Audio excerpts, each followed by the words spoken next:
Hey ladies, this is Trisha Petito and I'm coming to you today with a fun card. And here they are. They are beautiful little cards using the small squares. And you're probably thinking, how in the world do we do this? That's a lot of cutting. That's a lot of little tiny pieces. I'm not dealing with it. Well, it is not as hard as it looks. And by the time you're done with this video, you'll want to do all your paper, all your scraps with it. So today I'm going to be using Coset paper pack, and the trick is using the zip strips. So your zip strips are this small little 1/2-inch strip of paper that the top of Close to My Heart papers have. So you can go ahead and trim all those off, and we're going to use those. The second thing, the trick to these cards, is this new acetate that Close to My Heart just started selling in a 12 by 12 size. So they're wonderful for using all kinds of things, shakers, everything else, but we're going to use it for these cards. Okay, so I went ahead and cut my zip strips. The first 3 there are the ones that come, and the other 4 are my made up zip strips because I wanted more paper. So I want you to take your acetate and cut it in a 3-inch strip, so 3 by 12. That'll allow you to have 4 different sections of your acetate, if you would, so you can make 4 different cards. So we're going to use the first piece, which is 3 by 12. And as you saw, I just took off the back lining that they put on it for protection.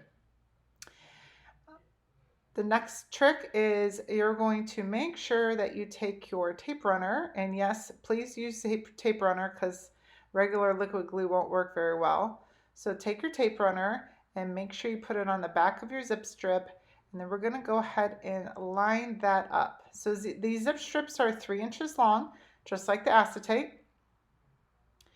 And we're going to put one after another. You have to make sure that you have tape all the way from end to end without any gaps because it will matter later. And you're going to put the next one just below it. Give it about a 1/16 to an 1/8 of an inch. No, you don't have to measure it. It's going to be one of those what looks good to you, and then stay consistent for the rest of it. And I'm going to keep on putting my next zip strip on. Now I am going to do these in order, if you would, of how I have them on my mat, and I'm going to kind of repeat that order over and over and over again. But you don't have to do that. You could do a random pattern. It really doesn't matter once you get it onto the card. You won't be able to tell that you did a pattern either way. So don't worry about that. Just put the paper down on the acetate. Once again, making sure I have my tape runner from end to end on that zip strip, and then placing equal spaces apart. I do want to see a little tiny bit of acetate in between, and I'm trying to stay consistent in between each one. What looks good to my eye. You can do it a little wider, you could do it a little skinnier, but you definitely want to see a little bit of the acetate, some space in between each one. So let's speed this up a little bit so you don't have to watch the whole thing.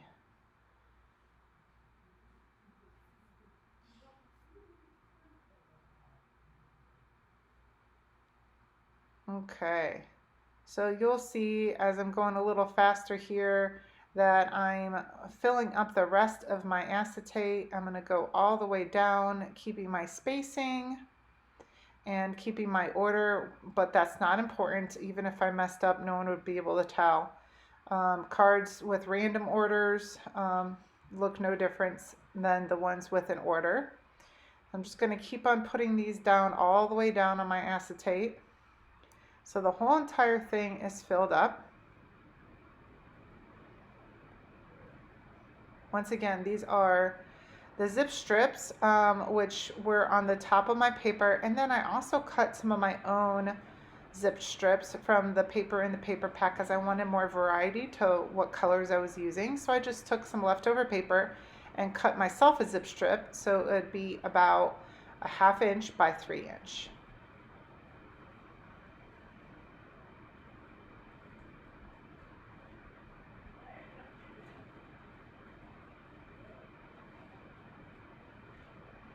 just about done here with this strip.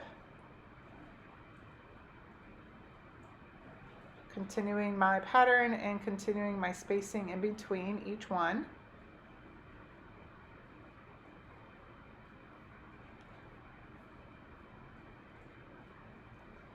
And there we go. So that is the main work of the card, really.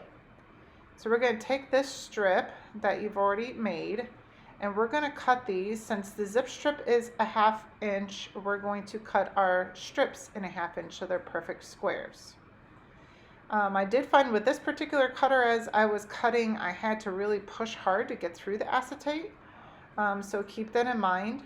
There was a couple times when I went to cut, it didn't quite cut it all the way through. So just be cautious of that, and give yourself a little pressure to make sure your blade goes all the way through your paper and your acetate, because the acetate is thicker. So I'm going to go ahead and cut this all up into my 1/2 inch strips so it matches my 1/2 inch zip strips. So they all look like perfect little squares. And I'm going to set them off to the side as I'm cutting them. And once again, doesn't matter what order they're in. You don't have to keep them in a certain pattern or anything like that. Just set them off to the side.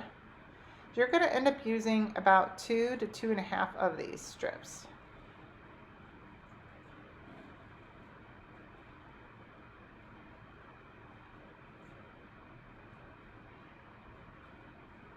So you'll definitely have some extra strips left over to be able to do another card.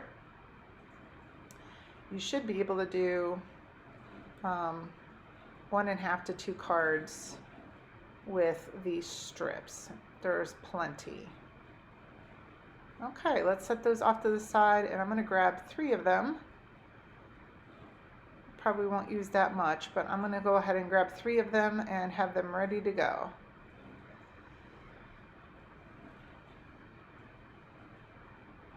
Okay, so we have 2 pieces of paper plus your card. This first piece of paper is 5 1/4 by 4. The white piece of paper is 5 by 3 3/4. And then as you can see, we're going to put it on a card base. It's the standard card base, which is 5 1/2 by 4 1/2. So let's take that white piece of paper. Once again, it's 5 by 3 3/4. And we're going to, on a diagonal, get one of our zip strips and put a bunch of adhesive on the back, and then we're going to line it up as to where we want it.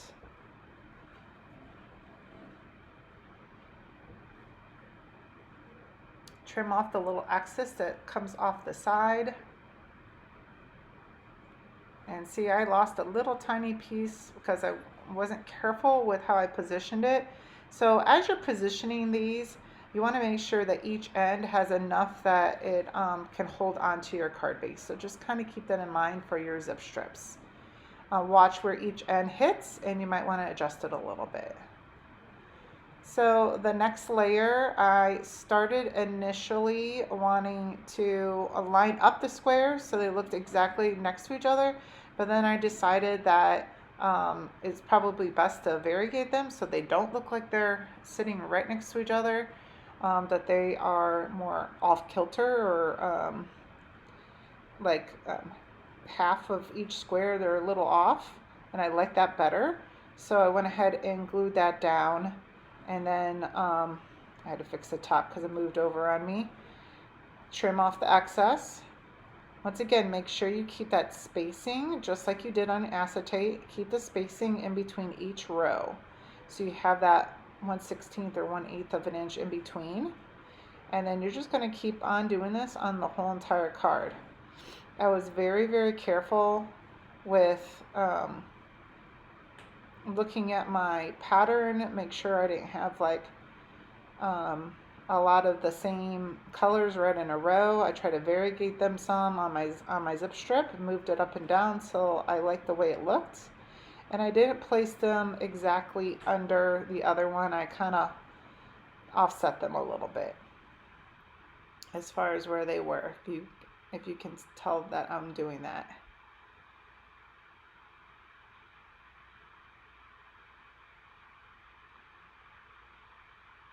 And make sure you keep those small pieces that are, maybe only have 2 or 3 left, because those are great for the ends of the cards.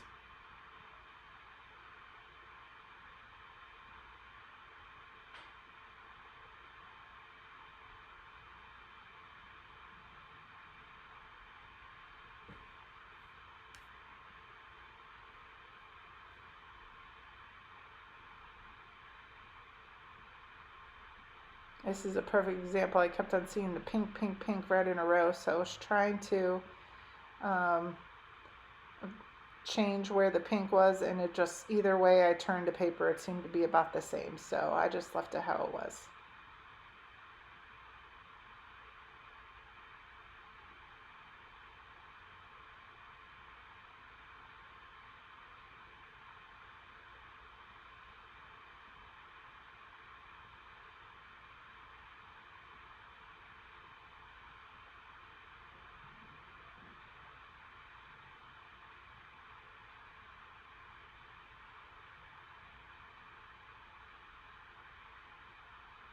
So what's nice is as you're placing these down, you will start noticing since you left those little gaps in the acetate, it will give a little bit of shine to the card, and it shows that white background through it, which allows your eye to see the individual squares a lot better. You don't have to use white. I did in my cards to keep it nice and plain. You could do it a different color, but I think color, I would stick to either black or white, whatever would look better with your papers, because if you do another color, it might interfere with the colors of your strips, so just keep that in mind. For these particular colors, I felt like the white did very well, showing off all the little squares.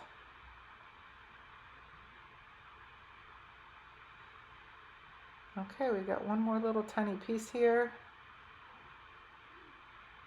and we will be done. Once again, watching my position so I have enough to hold on to the card. And there we are. There is our finished layered zips. And you can see as I'm moving it a little bit of shine, which is the acetate showing through. It's a beautiful look, and as you can see, that was really easy.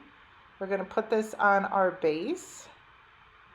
And you can pick any color cardstock that you think coordinates with your zip strips and looks nice. I picked this mist color because it was one of the colors in the paper and I loved it. And then we're going to go ahead and put it on the base of our card, which is a standard card base, 5.5 by 4 1/4. And then all we have left to do is embellish it. You can open it to the up and the bottom, or to the left and the right. So depending on how you want to embellish that front. Here are the 2 cards that I made. The first one is the one that you just saw with the embellishments on it. And then I went ahead and utilized some of our Hey Handsome paper, and I made a second one for upcoming Father's Day. I hope you enjoyed this video and gave you a new trick to make a fun card. I would love to see your creations. So please, when you create with this technique, post into our group room or tag the Scrappin' Buddy so we can all see your creation. And here's the challenge for you. How about try to figure out how to do it on a layout as well, a 1-page or a 2-page layout. That would be a lot of fun. See you soon. Bye.